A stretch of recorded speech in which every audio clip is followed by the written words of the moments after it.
Welcome to Darwin's Theory. Welcome to my three-part series about the Federal Reserve. In this video, we're going to talk about the Federal Reserve. I'll give you the published version and a more historically correct version. Hi, Dr. Darwin here.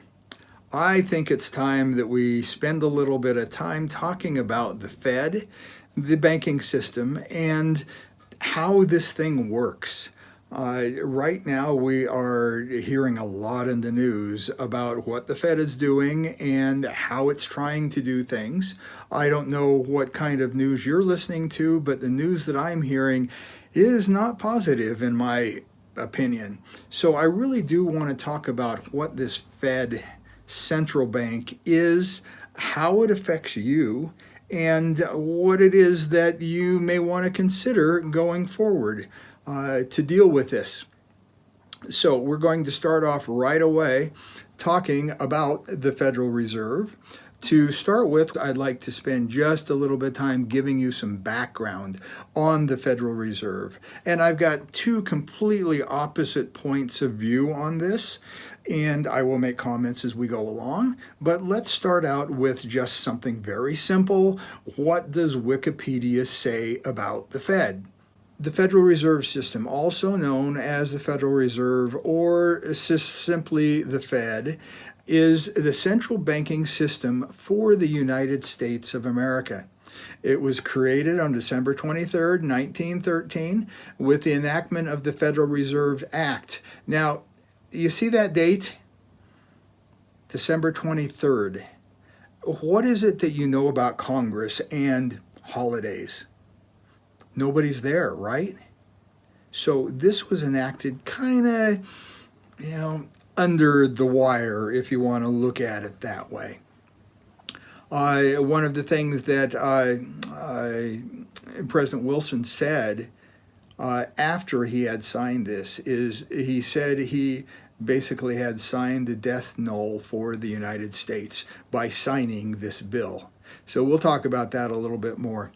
It says that there were a series of financial panics, particularly the Panic of 1907, that led to the desire for central control of the monetary system. It doesn't say who desired this, and we'll get into that a little bit later too. So in order to alleviate this financial crisis,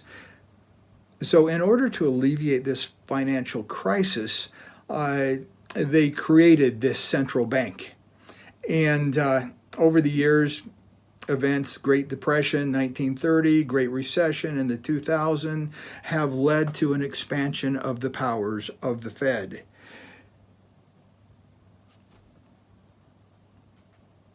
That may turn out to be an issue. So originally, there were three key issues that were supposed to be handled by the Fed. Monetary policy. They were going to deal with that. But the first two objectives are sometimes referred to as the Federal Reserve's mandate. And so what they were supposed to do is they were supposed to maximize employment, they were supposed to stabilize prices, and moderate any long-term interest rates. So, the 10-year bond that everybody talks about, that's a long-term interest rate. So the first two objectives were called the Federal Reserve's dual mandate. Its duties have expanded over the years, and now it also includes supervising and regulating all the banks. It says that it's supposed to be maintaining the stability of the financial systems and providing financial services to depository institutions. We'll talk about those a little bit more also. The U.S. government and to foreign institutions. The Fed also conducts research into the economy, provides numerous publications such as the Beige Book and the Fred database. You can take a look at the Fred database anytime. In fact, I've got a picture here of some of the reports from the Fed, and very interesting. So, what is the Fed? Well, it's several layers of things, but to start with, it's governed by someone who the president appoints. Now, not every president gets to appoint somebody from the Fed or as the Fed president, because the term of the Fed president, I believe, it doesn't say here, but I believe it's 7 years. And so sometimes a president gets to appoint a Fed chairman, sometimes they don't. And this was done on purpose so that, in theory, this can't be a politically motivated, some party gets in power for some number of years and continually promotes their idea of what the economy should be. Let's see, what do we got here? There's 12 regional Federal Reserve banks located throughout major cities in the country. They're supposed to oversee privately owned commercial banks. National chartered commercial banks are required to hold stock. So they have to actually buy stock in the Fed to be able to transact with the Fed. That's a very interesting concept. Oh, and by the way, those stocks aren't available. You can't just go New York Stock Exchange or something like that and say, hey, I want to buy some Fed stock. That doesn't exist. Let's see, 12 regional Federal Reserve Bank presidents, although only 5 presidents vote at a time. So that's something to keep in mind. Basically, the New York Bank of the Federal Reserve is really the leader of the Federal Reserve. Then you only get 5 people voting out of the 12 at any given time. And there's a whole bunch of advisory councils and public and private components and all kinds of things. And it's also unusual in that the United States Department of the Treasury, which is not part of the Fed, is completely outside the central bank and prints the currency that the Fed uses. So this is very cool. The Fed can say, print me currency. And Treasury says, oh, okay. That's it. Federal government sets salaries for the board, dividends for the, don't care. And then the Fed gets to keep some of the money. So right here is what it says. An account surplus is maintained. In 2015, the Fed Reserve earned net income of about $100 billion and transferred about $97 billion of that to the U.S. Treasury. So they kept their 3%, if you want to look at it that way. Now, real thing to keep in mind, although the Fed is an instrument of the U.S. government, the Fed considers itself an independent central bank because, and this is key, its monetary decisions do not have to be approved by the president or anyone else in government. The Fed is not part of the government. It is not beholden to anyone in the government. In fact, if you want to look at it, it's the other way around.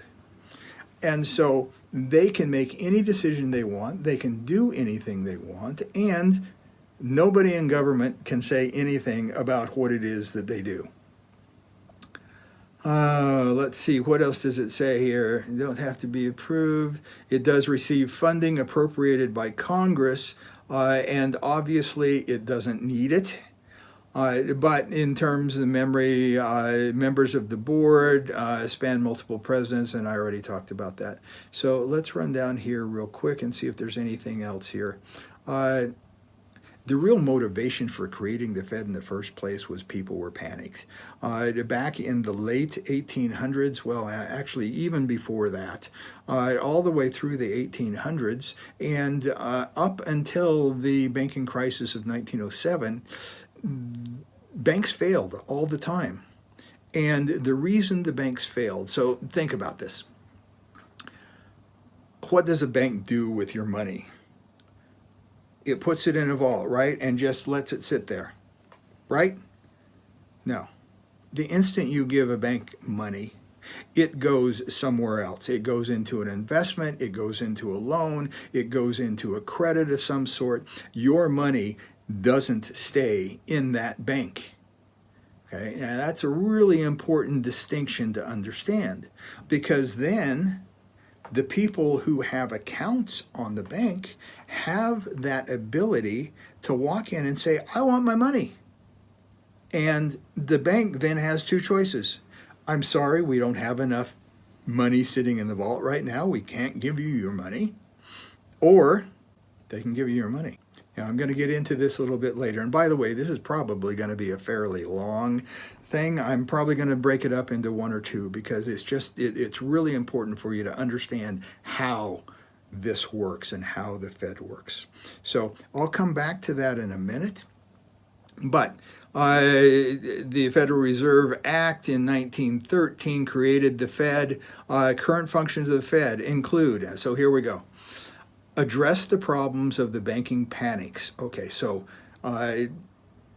somebody finds out that their local savings and loan doesn't have any money, and they tell all their friends, and everybody goes in savings and loan and say, I want my money in cash right now. The savings and loan tanks. It goes out of business. That's exactly what happens because it doesn't have the money to pay. You remember, who was it? Jimmy Cagney, is that him? In the It's a Wonderful Life movie? In fact, I'll see if I can find that. He explains perfectly how the banking system works. You know, he's got all these people sitting in his bank saying, I want my money. And then he starts to point out, well, your money is in Sam's house. Your money is in a loan that we made to someone. Your money propped up our community. And he's telling them why he can't give their money back to them. We'll hit that a little bit later also. Second thing, serve as a central bank to strike a balance between private interests in the bank and central responsibility of the government, supervise and regulate banking, and protect the credit rights of consumers. Okay, doesn't sound bad. Manage the nation's money supply through monetary policy and achieve sometimes conflicting goals of maximizing employment, stable prices, including the prevention of either inflation or deflation, moderate long-term interest rates, and just let me talk about those for a second. What is inflation? Inflation is where there's more money available than is needed to buy things. So what happens is since there's all this money available, people will raise their prices to the point that they're not selling and then back off a little bit. And so in general, that's called the law of supply and demand. When government gets involved in it, it kind of skews things so it's not quite the same. Now, the other half of that for inflation is what we're experiencing right now with the COVID stuff. If you look at the price of beef now, I pretty much guarantee that it's at least 50% higher than it was just not very long ago. And so those are the kind of things that you look at. And so it's really a very fine line between having the right amount of money in the economy and either having too much or too little. That's a good thing. Moderate long-term interest rates. That's one that's very important. I don't remember, well, yeah, over 40. You probably remember the Jimmy Carter era. Error. Yeah, it was that too. But inflation rates went crazy. You know, there were people buying houses at 23% interest. Can you imagine? You know, we're down at what? 2, 3, 4, depending on who you can get somebody to, you know, loan you money for. 23%. Incredible. And that went on for several years until it got back in hand. So moderate long-term interest rates, that's supposed to be one of the Fed's policies. One of the things to keep in mind is the Fed has up to about a month ago, targeted 2% as the inflation rate. And then they tweaked the numbers to make it look like 2% is the inflation rate. Now, I guarantee you that was not the inflation rate, because what they did was they took out the cost of food and they took out the cost of housing. Now, you and I both know from 2008, after that crash in the housing market, till now, prices of houses have gone up and up and up and up. That's not in the Fed's inflation rate thing. When I was a kid, in the 60s, I could get a can of Coke from anywhere from 15 cents to 25 cents max. You know, on a bad day from a vending machine, it was 35 cents. But most of the time, you could walk into any store anywhere and you could get one for 15 to 20 cents. Okay? Can of Coke. What's a can of Coke cost now? Well, Walmart, $1.79, I guess, right in there somewhere. So from 20 cents to, let's call it $1.80. All right, so do the math real quick. That means it's gone up 9 times. Or if you want a percentage, 900%. Okay, can of Coke, 900% since 1960 till now. Okay, that's a long time, I won't argue that, but it's definitely not 2% a year. And that's my point. The Fed is supposed to do that, not doing it. So let's move on here. Maintain stability of financial systems and contain systemic risk in the financial markets. So basically what they're saying here is they're trying to keep us from having another 1929 event. There are a number of people who argue that it was the Fed that caused the 1929 event. So something to think about.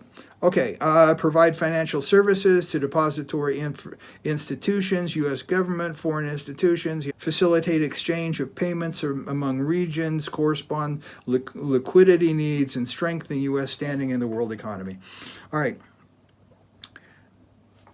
I'll talk about this one later. It was another one. So addressing the problem with bank panics, historically the Fed has said for any bank, depending on the amount of deposits that you show on your books, you have to have some amount of reserve. I'll go on a rant a little bit later about your bank account. Check clearing systems, lender of last resort. Starting about October last year, the banks ran out of money. There wasn't any money. And so the Fed started something that's equivalent to the quantitative easing you're seeing, but quantitative easing simply means printing money. That's all it means.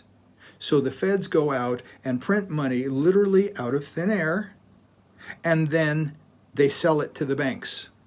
By sell it, I mean they lend it on some rate.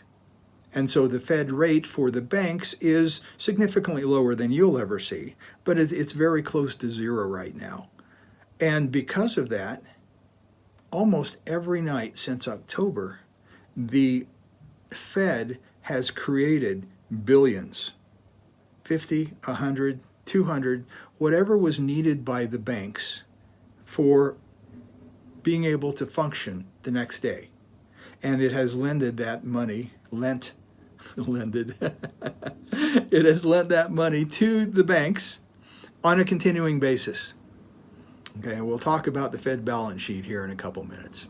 So fluctuations, discount window is what it's called. That overnight depository, that overnight lending thing is the discount window. Making these loans serves as a buffer against unexpected day-to-day fluctuation of reserve demand supply. So basically what it's saying is it's protecting the banks from overspending. Oh, wait a minute. If it gives the banks all the money they want, isn't that the definition of overspending? Okay, whatever. So that's enough on this one. There's a whole bunch more in here. Feel free to go take a look at the wiki side. This is the end of part 1. For now, this is Dr. Darwin. Talk later.